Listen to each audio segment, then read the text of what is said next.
Isang araw sa Blancos Grill meeting, nag-report si Aubrey ng yearly sales report kung saan makikita ang bilang ng mga bumibili, nagagastos at kinikita. May problema po tayo. Mataas pa rin po ang ginagastos natin pero bumababa na po ang kinikita. Yan din po ang gusto kong ipabatid sa inyo. Napansin ko po kasi na bumababa ang tumatangkilik sa restaurant natin. Kung magpapatuloy ito, tuloy na malulugi ang kumpanya.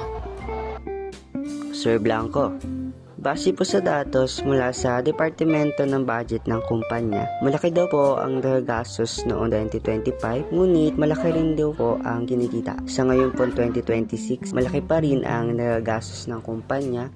Sir Blanco, ano po yung pwede yung magiging solusyon dito? Marahil masyadong malaki ang ating tubo sa bawat pagkain ng ating binibenta. Kaya't lumit dito ang tumatangkilik sa ating mga produkto. Boss, ano po kaya kung bawasan natin yung presyo? Hindi kaya tayo malulugi niyan? Hindi naman masyado. Kapag mas mababa ang presyo, mas malaking chance baka tangkilikin nito ng nakakarami. At may positibo na bumalik sa dati yung kikitain natin. Maraming salamat sa inyong mga opinyon. Susubukan kagad natin yan para kumita tayo na narapat sa ating kumpanya.